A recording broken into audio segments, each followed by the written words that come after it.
Hello everyone, welcome to another Workshop Wednesday, number 3. Today I want to talk to you a little bit about locomotive servicing. Not the specifics of servicing any particular locomotive, but a general comment on this. I have been asked to take a look at this loco. It's squealing.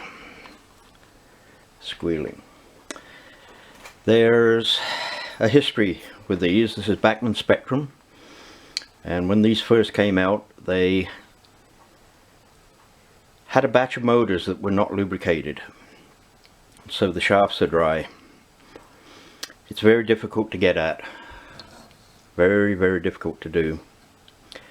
It has to be stripped down considerably to get at it. And there's the schematic for it. Always useful. That should not be the first piece of paper you throw in the garbage when you buy a new loco. Keep it.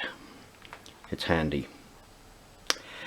I had another one of these one time. A fellow brought to me and said my loco wasn't running very good, so I serviced it.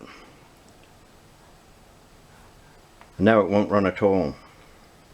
Could you have a look at it? And I said sure. He said, here's the bag of leftover bits.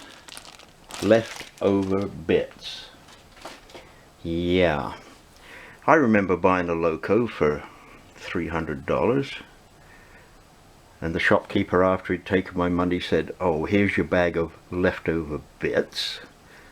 You'll need those. Leftover bits. The problem is, when people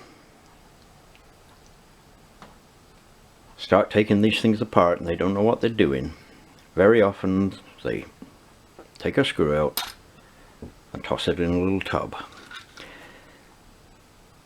And when they get themselves thoroughly confused in there, they decide to put it back together. So they find a screw hole somewhere and they say, oh, is it that one? Or that one? Oh, there's a good looking one. I'll put that one in. So getting back to the other loco that the fellow had asked me to take a look at. The truck pivots on these things, the bogie pivots, you can see the bogie moves around very freely. They are mounted with a tiny little screw, smaller than this. And lo and behold, the fellow had put one of these in. He'd screwed it right down through his gears, locked everything up completely solid. Ruined the gears, ruined the loco. That one did not get fixed. So what bit goes where? How do you know? Well, your first clue comes in your schematic. They've laid things out there in a certain way. They didn't take the pencil and draw all this stuff in a haphazard way so that it fits inside the tub and looks like that. No, this is a logical way of laying out the parts. By the way, I don't normally service my locos on top of my layout, but for the purpose of this demonstration it seemed a logical place to do it, or a good place to do it. Anyway, let's take another look at this schematic over here. So there's our schematic, parts logically laid out, and there is a loco I have stripped down. A much simpler loco than the other one, but for the demonstration purposes it will do. There are all the pieces. Those two screws fit in those two holes. That screw fits in that hole. These two pieces go in there. This piece goes there, this piece clips into this with this on it, etc., etc. Every piece is laid out logically so that I know which screw came from where, which piece goes where. This loco I've stripped down. This is one I bought in England in 2019. It runs intermittently, shall we say. Sometimes it'll go, sometimes it won't. Knowing that a service is likely due on it, I've taken this opportunity to do it. And you can see the extent to which I strip these down. Right here, for instance, tiny little ball bearing.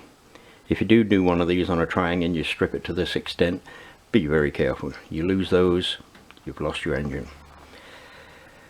It'll run without the felt pad, but it won't run without the little bearing.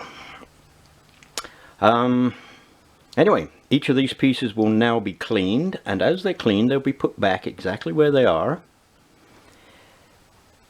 And when everything is cleaned and ready, soldering has been done here. This piece should be soldered actually into the wiring loom here.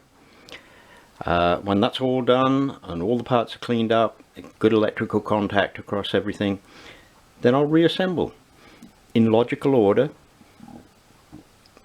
again with all the pieces exactly where I need them. So that's my point today. Like I say, I'm not going to show you the actual servicing of these two. Leave that to somebody else. There are people that like to do that. No, it's just the approach to it, the logical approach to it, not tossing everything in here with no clue as to where it goes afterwards. There are some people that are clever enough to sort that out without a diagram, but this is the way I do it. I hope you found something useful there, and we'll see you again another time on another Workbench Wednesday, Workshop Wednesday. I'll get that right one of these days. As an interesting little side note to this video, the day after I recorded the video and had this loco torn apart, Oscar Paisley on the Oscar Paisley channel showed this very loco on a video, and he showed the actual taking apart, undoing the parts and pieces. So if you're interested in that, take a look at Oscar's video. I'll put a link in the description here. Also, if you've watched my Trains on Tuesday video just yesterday, you will note that this loco did not perform well on the Atlas track. So what I've done, I've set up a Triang Super 4 track test track here, and just to wrap up this video, we'll show this loco running on its correct track. Okay, here we go.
She runs good now. That's it, folks. Bye.